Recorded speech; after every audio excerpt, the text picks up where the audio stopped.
Hi guys, welcome to my channel. मेरा नाम मिनाज है और मैं रहती हूँ फ़िलहाल स्वीडन में। इससे पहले मैं डेनमार्क में रहती थी फॉर ऑलमोस्ट 9 मंथ्स। और मैंने ऑलरेडी एक वीडियो इसका बनाया है, फर्स्ट पार्ट।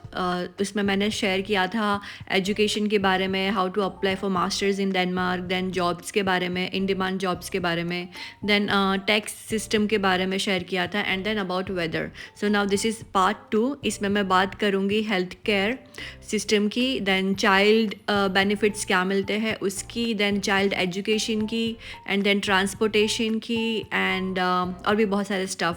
सो स्टे ट्यून और एंड तक देखिए, और आई होप आपको वीडियो अच्छी लगेगी और हेल्पफुल रहेगी। अगर अच्छी लगेगी तो प्लीज़ सब्सक्राइब कीजिए और वीडियो को लाइक भी कीजिए एंड शेयर कीजिए। So let's get started. Care में ऐसा होता है कि आपको कुछ भी पे करना नहीं होता है, and you will get your physician, family physician और जनरल डॉक्टर बोलते हैं जिसको। तो वहाँ पे ऐसा होता है कि आपको ना एक येलो कार्ड मिलता है। जैसे कि आप आ गए डेनमार्क में, आपने पॉपुलेशन रजिस्टर में रजिस्ट्रेशन कर लिया, आपको कम्यून में जाना है, रजिस्ट्रेशन हो गया, then you will get your CPR number. और सीपीआर नंबर मिलने के बाद में आपको ना हेल्थ कार्ड मिलता है, येलो कार्ड बोलते हैं जिसको, और दूसरा मिलता है your residence card, pink card बोलते हैं जिसको। तो आपको 2 कार्ड मिलते हैं। आपको हमेशा आपका येलो कार्ड आपके पॉकेट में रखना ही रखना है। That is very very important, क्योंकि उससे ही आपको ना सारी हेल्थ फैसिलिटीज़ जो है मिलेगी। इन केस कभी इमरजेंसी होता है, वो कार्ड बहुत हेल्पफुल रहता है, बिकॉज वो कार्ड के ऊपर ना आपका डॉक्टर्स का नाम भी लिखा रहता है कि आपका कौन सा क्लिनिक है और आपका डॉक्टर कौन है, और कॉन्टैक्ट नंबर लिखा रहता है। तो इन केस ऑफ इमरजेंसी बहुत इजी हो जाता है कॉन्टैक्ट करना। जैसे कि हमारे इंडिया में स्पेशलिस्ट होते हैं, ठीक है, चलो इसका पेट दुख रहा है तो आपको कुछ लग रहा है कि कुछ प्रॉब्लम है, एक्सरे निकालना है, एमआरआई करना है, तो आप ऐसे डायरेक्टली ना एमआरआई सेंटर में नहीं जा सकते। आपको ना लेना होता है डॉक्टर के पास से रेफरल। रेफरल के बिना यहाँ पे कुछ नहीं होता है। अगर आपके पास रेफरल नहीं है तो आपको ना अच्छा खासा अमाउंट पे करना पड़ेगा, क्योंकि आप खुद से जा रहे हो और आपको किसी ने रेफ़र नहीं किया है, ठीक है। तो आपको कुछ भी परेशानी होती है, सबसे पहले आप जाइए अपने फिजिशियन के पास में, और वो आपको ज़रूरत लगेगी तो वो रेफ़र करेंगे, ठीक है। और ब्लड सैंपल्स वगैरह सब वहीं पे ही होता है, आपको कहीं और जाने की ज़रूरत नहीं है। और आपको अपॉइंटमेंट पहले से बुक करना होता है, नंबर मिलता है और उसमें आप पहले से कॉल करके अपॉइंटमेंट बुक कीजिए। और जो आप कॉल करते हो ना, तो वो लोग ना डेनिश में बात करते हैं, थोड़ा डिफ़िकल्ट होता है बट हो जाता है मैनेज। और जो जो भी आपको डॉक्टर्स मिलते हैं ना, आपके घर के आसपास ही रहते हैं वो, इन अराउंड 5 किलोमीटर्स के अंदर ही रहते हैं। और आप चेंज भी कर सकते हो, आपको ऐसा लगता है कि नहीं मुझे ये नहीं, मुझे ये चाहिए, तो आप चेंज कर सकते हो, बट आपको बताना होता है। और आपका वो कार्ड फिर चेंज होता है, जितनी बार आप चेंज करोगे उतनी बार, ठीक है। फिर बच्चे लोग के लिए, तो बच्चे लोग का भी यही डॉक्टर होता है, कोई बच्चे का स्पेशल डॉक्टर नहीं आता है। सबको सबसे पहले ना ये जनरल फिजिशियन के पास ही जाना होता है, और वो लोग आपको देंगे। और जब जैसे कि आपको पता है ना, ये लोग ज़्यादातर मेडिसिन प्रिस्क्राइब नहीं करते हैं। तो अगर आपको ऐसा है कि आप बहुत यूज टू हो कोई एंटीबायोटिक से या कोई मेडिकेशन से, तो आप ना इंडिया से ही लेके आइएगा। यहाँ पे ये लोग एंटीबायोटिक बहुत रेयरली प्रिस्क्राइब करता है, because they are very against it, कि बॉडी जितना आप बॉडी को खुद से रिस्पॉन्ड करने दोगे ना, उतना ज़्यादा बेटर है, ये लोग ऐसा मानते हैं। तो लेकिन इंडिया में तो ऐसा नहीं है, हर छोटी छोटी बात पे हम लोग को पेन किलर, एंटीबायोटिक और एंटासिड्स का जो है ना कोर्स मिल जाता है। So it is very different here, यहाँ पे ऐसा नहीं है। फिर है बच्चे लोग का वैक्सीनेशंस। तो वैक्सीनेशन एक अलग यहाँ का अलग पैटर्न है, ऑलमोस्ट लाइक इंडिया, बस कुछ कुछ वैक्सीनेशंस अलग है, कुछ कुछ इंडिया में नहीं मिलती है, कुछ कुछ इंडिया में एक्चुअली ज़्यादा मिलती है। आई वुड से, बिकॉज मैं जब आरिश को लेके गई थी तो दे आर लाइक यार सो मेनी वैक्सीनेशंस, कितनी सारे वैक्सीनेशंस करी है आपने। सो आई वॉज लाइक हाँ, इंडिया में तो जितना भी प्रिकॉशंस दो बस देते रहो, हम लोग ने ऐसे ही किया है। सो यहाँ पे ऐसा नहीं है, यहाँ पे बहुत सारी नहीं है वैक्सीन, और बहुत जो इंपॉर्टेंट नेसेसरी है वो लोग वही देंगे, नेसेसरी कोई वैक्सीनेशन नहीं मिलेगी यहाँ पे। और सब फ्री ऑफ कॉस्ट, कोई पे नहीं करना है, कोई वैक्सीनेशन का पे नहीं करना है। हाँ, लेकिन आपको अगर कोई मेडिकेशन प्रिस्क्रिप्शन में लिख के दी है, वो लोग ने प्रिस्क्राइब की है, तो आपको वो जब आप खरीदने जाओगे तो आपको उसका अमाउंट पे करना है, but not for the treatment. Medications का आपको पे करना है। तो एपोटेक होता है यहाँ का, मेडिकल को बोलते हैं एपोटेक। तो आपको वहाँ से सारी मेडिकेशंस मिल जाएगी। और जो प्रिस्क्रिप्शंस है वो भी डिजिटल होता है। तो द वेबसाइट सुंदर.dk, करके एक है, उसमें आप जो है नेम आईडी करके एक आता है, नेम आईडी जो आपका डिजिटल सिग्नेचर टाइप का हो सकता है। नेम आईडी करके एक एप्लीकेशन आता है, उसको आपको डाउनलोड करना है और आपको बारकोड वगैरह भी कुछ मिलता है। एक अलग वो प्रोसीजर है, आपको ना पूरी कम्युनिटी से ना ये सारी इन्फॉर्मेशन मिल जाएगी, थोड़ा हो जाएगा कैसे है। तो आप उसमें लॉगिन कीजिए, अपना नेम आईडी यूज़ लॉगिन कीजिए नेम आईडी यूज़ करके, तो आपको प्रिस्क्रिप्शन भी ना पूरा डिजिटली अंदर आ जाएगा। और जितना भी आपका डेटा है, जैसे कि आपने कोई लैब टेस्ट करवाया है, जो भी ये सब आपको ना डिजिटली मिलेंगे उसके अंदर। फिर आपको और एक चीज़ डाउनलोड करना होता है डिजिटल पोस्ट करके। तो कम्युनिटी से ना कुछ कुछ पोस्ट आते हैं, जैसे कि वैक्सीनेशन का आपको रिमाइंडर आता है, या फिर कुछ और हेल्थ चेकअप्स हो रहे हैं उसके रिमाइंडर्स आते हैं। फिर कम्युनिटी में कुछ इवेंट होने वाला रहता है, उसका कुछ मेल्स आते हैं, तो आपको ना डिजिटल बॉक्स में आता है। और डिजिटल बॉक्स में भी आते हैं, और आपको पर्सनली जो आपका जो घर के बाहर का जो बॉक्स होता है ना, पोस्ट बॉक्स, उसके अंदर भी आता है। तो आप ऑलवेज वो पोस्ट बॉक्स भी चेक करिएगा, बिकॉज उसमें भी बहुत सारे लेटर्स आते रहते हैं कम्युनिटी से। और डेनिश लैंग्वेज जो है वहाँ पे फ्री ऑफ कॉस्ट है, आपको वो भी कम्युनिटी में बात करना होता है। तो आपको लैंग्वेज के क्लासेस भी मिलते हैं। कैसा है, तो डेंटिस्ट्री का ऐसा है कि बच्चे लोग को ट्रीटमेंट फ्री है till the age of 18 years.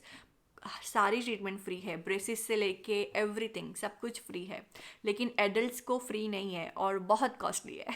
तो आपको क्लीनिंग करानी है, कैविटी फिल करनी है, रूट कैनाल करानी है, एक्सट्रैक्शन कराना है, जो भी कराना है आप इंडिया से करा के आइए, यहाँ पे बहुत महंगा है फॉर एडल्ट्स। आपको इंश्योरेंस में, जैसे कि कंपनी का कुछ कुछ इंश्योरेंस होता है, उसमें शायद आपको कवर हो जाएगा, आपको वो लेकिन चेक करना पड़ेगा। बहुत सारी कंपनीज में नहीं भी होता है कवर, और आपको पे करना पड़ता है, जो बहुत कॉस्टली है यहाँ पे। ठीक है, तो लेकिन बच्चे लोग के लिए सब फ्री है। और वो लोग ना आपको रिमाइंडर भेजते हैं एवरी ईयर डेंटल चेकअप के लिए बच्चे लोग के लिए, and they will do some preventive applications, वो लोग चेक करेंगे, वो लोग आपको बताएंगे कैसा मेंटेन करना है। तो ये बहुत अच्छा है वहाँ पे। और that's it for like from the health section. अगर आपको इसके रिलेटेड कोई क्वेश्चन है तो मुझे कमेंट सेक्शन में बताइए। ठीक है, और भी बहुत सारे सोशल सिक्योरिटी बेनिफिट्स मिलते हैं जो मैं यहाँ पे मेंशन कर रही हूँ, तो आप वो भी एक बार चेक कर लीजिएगा, मैं डिस्क्रिप्शन में इसकी पूरी लिंक डाल दूँगी। Now let's talk about my profession. तो मैंने जो है डेंटिस्ट्री की है इंडिया से, मैं वहाँ पे ऑलरेडी वर्क करती थी, then we move to Denmark. और यहाँ पे डेंटिस्ट्री प्रैक्टिस कर सकते हैं कि नहीं, तो प्रैक्टिस कर सकते हैं ऑफ कोर्स, लेकिन ना बहुत लंबी प्रोसीजर है उसके लिए, जो सालों साल निकल जाता है। सबसे पहली रिक्वायरमेंट है डेनिश आनी चाहिए, और बहुत सारी प्रैक्टिस करनी होती है, अलग है। तो उसकी डिटेल पोस्ट ना मैंने मेरे इंस्टाग्राम में डाली है, तो आप वो प्लीज़ चेक कर लीजिएगा if you are interested in के डेंटिस्ट्री प्रैक्टिस कर सकते हैं कि नहीं इन डेनमार्क। दूसरा है एजुकेशन। तो education for your kids, for kids education is completely free, कोई पे नहीं करना है। लाइक ये लोग का ऐसा है कि प्री स्कूल होती है पहले, and then compulsory education, and then gymnasium, and then high school, और जिम्नेजियम एक ही होता है, एंड देन यूनिवर्सिटी। इस तरीके का ये लोग का एक पैटर्न होता है। ठीक है, तो जो प्री स्कूल जिसको फोर्थ स्कूला बोलते हैं, वो होती है फ्रॉम एज 2 टिल 6 ईयर्स तक प्री स्कूल होती है। और उसको दैट इज़ नॉट कंपलसरी, तो इसके लिए आपको पे करना होता है। तो वो डिपेंड करता है कम्युनिटी पे कि आप कौन सी कम्युनिटी में रह रहे हो, कौन सी कम्यून है आपकी। तो इट्स लाइक अराउंड 3000 है, किसी 3000 डीके के है, इसमें 4000 है, 5000 है, 6000 है। तो डिपेंड्स करता है कि आपकी कौन सी कम्युनिटी है। ठीक है, और ये लोग फ़ीस लेते हैं प्री स्कूल में, तो आप क्या फैसिलिटीज़ मिलती है। तो प्री स्कूल में ऐसा होता है ये लोग का सिस्टम कि ना खाना सब वहाँ से मिलता है। They will get breakfast, they will get brunch, they will get lunch, then they will get evening snacks. मतलब जितना टाइम वो लोग वहाँ पे रह रहे हैं, उतना वो लोग को कुछ कुछ ड्यूरेशन में ना खाना वगैरह भी मिलता है। स्टेशनरी सारी कुछ भी आपको आपके घर से नहीं देना है, everything they will provide. Okay, और वो लोग का कुछ पढ़ाई क्या कराते हैं वो लोग, तो वो लोग कुछ इतना खास पढ़ाई जैसा इंडिया में होता है ना, ऐसा कुछ पढ़ाई नहीं होती है। वो लोग को ना सिर्फ प्ले करना होता है, लेकिन play through they will learn so many things. मतलब ये लोग बिलीव करते हैं कि बच्चे लोग का ना थोड़ा ओपन माइंड रखना चाहिए, and they will explore and they will learn. Okay, but they will give full opportunity to learn, but on other way ये लोग का अलग ही सिस्टम है, and which I really like it. ज़रा भी स्ट्रेस नहीं है बच्चे लोग के माइंड को, एंड बहुत अच्छे से लाइक नर्चर होता है माइंड जब उसको टाइम मिलता है खुद से ही सीखने के लिए। सो आई रियली लाइक दैट। थोड़ा आपको स्लो लगेगा इंडिया के कंपैरिजन में, यार बच्चे लोग तो कुछ सीख ही नहीं रहे अभी तक, इतने बड़े हो गए, मतलब कुछ आता ही नहीं है, बट ऐसा नहीं है, वो लोग बहुत कुछ सीख रहे होते हैं। फिर उसके बाद आता है कंपलसरी एजुकेशन। तो कंपलसरी एजुकेशन स्टार्ट होता है लोग का 6 years ऑफ एज, मतलब 6 साल का बच्चा होने के बाद में you can take admission in the school. तो वहाँ पे भी पब्लिक स्कूल और प्राइवेट स्कूल्स है, तो कोई एजुकेशन इज़ इक्वल एवरीवेयर, और कोई फ़ीस नहीं है एजुकेशन, कंपलसरी एजुकेशन में कोई फ़ीस नहीं है। ठीक है, तो स्टार्ट होता है 6, मतलब सबसे पहले वो लोग का प्री स्कूल वाला ग्रेड, मतलब 0 ग्रेड से लेके 9 ग्रेड तक का कंपलसरी एजुकेशन होता है। बाद में बच्चा जाता है जिम्नेजियम, जिम्नेजियम के बाद जाता है हाई स्कूल, यूनिवर्सिटी। और हाँ, international schools are not free, okay. तो इंटरनेशनल में ना बहुत, एक तो वेटिंग पीरियड होता है, like you have to wait for so many years, बहुत सारा क्यू होता है वहाँ पे, और ऊपर से वो चार्जेबल है, like there are British curriculum follow होता है इंटरनेशनल स्कूल में, तो वो थोड़ा चार्जेबल है और बहुत हाई चार्जेस रहते हैं, ऊपर से वेटिंग पीरियड भी बहुत ज़्यादा होता है। तो बड़े बच्चे अगर आते हैं ना, वो लोग को थोड़ा डिफ़िकल्ट होता है, बिकॉज वो लोग तो डेनिश स्कूल में तो एडमिशन नहीं ले सकेंगे, बिकॉज उनको पूरा बिगिनिंग से स्टार्ट करना होगा। बिगिनिंग इन द सेंस कि ना वो लोग एक अलग बैच में वो लोग को रखेंगे, जब तक वो लोग को डेनिश नहीं आ जाती है, वो लैंग्वेज वहाँ की नहीं आ जाती, तब तक वो लोग वो ग्रेड में नहीं जा सकेंगे। सो इट्स लाइक कि थोड़ा वो लोग को एडजस्ट होने में टाइम लगेगा, लेकिन हो जाता है। और जब छोटे बच्चे रहते हैं तो वो लोग जल्दी से सीख जाते हैं, थोड़े बच्चे बड़े होते हैं तो उनको थोड़ा टाइम लगता है, लेकिन होता है। ठीक है, इससे तीसरा फ़ायदा होता है कि पेंशन। तो आप जब रिटायर्ड होते हो तो आपको ना पूरा एवरी मंथ आपको ना कुछ कुछ अमाउंट आता है गवर्नमेंट की तरफ से, तो दैट इज़ फ्रॉम योर जो आपने टैक्स पे किया है उसकी तरफ से आता है। तो आपका जो बुढ़ापा है वो पूरा बहुत अच्छे से कटता है, and they have very good, I would say कि क्वालिटी लाइफ रहती है वहाँ पे। क्योंकि मैं हम लोग जो टाउन में रहते थे, Kalenberg town, I literally see the people, मतलब ओल्ड एज पीपल इतना अच्छे से किसी पे डिपेंडेंट नहीं है, कुछ नहीं, अलग अपना रहते हैं अपना मजे से। मुझे देख के लगता नहीं था कि दे आर सैड, मतलब दे आर ऑलवेज स्माइलिंग। आप ऐसे कहीं से भी जाओगे ना, they will smile and they will say hey. तो ये वो लोग का कल्चर है, and they will smile and they will say hey. तो बहुत अच्छी फीलिंग आती है कि भाई वो तो हमें जानता भी नहीं, ऐसा लगता है कि जैसे वो हमें जानते हैं, and they are saying hey. तो it is like it is really good. तो वो एक चीज़ है। दूसरी एक चीज़ है कि ना लोग बाइसिकलिंग बहुत करते हैं वहाँ पे, साइकिलिंग बहुत करते हैं। ऐसा नहीं कि लोगों के पास कार नहीं है, कार सबके पास बहुत अच्छी अच्छी कार है, लेकिन they prefer to stay active.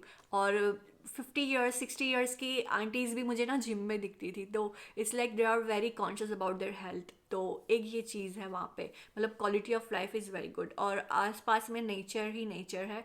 और like I really like the Denmark, मतलब इन दैट वे बहुत अच्छा है डेनमार्क। तो रिटायरमेंट की एज में आई वुड प्रीफर कि मैं कुछ ऐसी ही जगह पे जाके रहूँ, तो आई रियली लाइक इट। फिर नेक्स्ट एक चीज़ है वहाँ पे ना, क्राइम रेट बहुत कम है, बहुत कम, लाइक बहुत कम है। आपने सुना होगा एक चीज़ थी कि आप बच्चे को अपनी प्रैम में, बच्चे की प्रैम में आप मॉल के बाहर भी छोड़ के चले जाओगे ना, तो बच्चे को कोई लेके नहीं जाएगा। It's like that, so it's very very true. वहाँ पे क्राइम रेट बहुत कम है। वहाँ की is very safest country for everybody, for female also. वहाँ पे ना कोई, आई वुड से कि कोई ऐसा डिस्क्रिमिनेशन नहीं है, भाई तू लड़की है तो क्यों, ऐसा कुछ भी नहीं है। There is equality. तो ये एक चीज़ बहुत अच्छी है। और दूसरी एक चीज़ है कि बच्ची लोग के लिए कैसा है। सो फॉर किड्स वहाँ पे बहुत प्रायोरिटीज़ मिलती है किड्स को। और आप ट्रेन में जाओगे या बस में जाओगे तो किड्स के लिए अलग सेक्शन रहता है, टू कीप देयर प्राम, मतलब जो लोग की जो गाड़ी जो रहती है बच्चे को रखने के लिए, प्राम वगैरह। तो वो एक चीज़, मतलब बहुत प्रायोरिटीज़ मिलती है बच्चे लोग के लिए। और जो भी कुछ बना होता है ना वहाँ पे, किड्स फ्रेंडली रहता है। लाइक आप कोई पार्क में जा रहे हो, you will get so many options for the park. Like आपके सराउंडिंग में आपको ना बहुत सारे पार्क मिल जाएंगे to keep entertain your kids. और यूनिक यूनिक पार्क, लाइक ऐसे नॉर्मल से नहीं कि स्लाइड्स डाल दी, ऐसा नहीं है, बहुत सारे एक्टिविटीज़ वाले पार्क रहता है। फिर वही एक चीज़ है, मतलब बच्चों के लिए भी ना बहुत अच्छी है एक चीज़। ये बहुत अच्छी कंट्री है बच्चे को रेज़ करने के लिए। और आप जैसे कि डेनिश पेरेंटिंग के बारे में आप जानते ही हो, वो लोग कभी हाथ नहीं उठाते और बच्चे को मारना नहीं होता है, और बहुत अलग ही अप्रोच होता है वो लोग का पेरेंटिंग थ्रू। तो मैंने तो बहुत कुछ सीखा है, सो इट्स रियली गुड।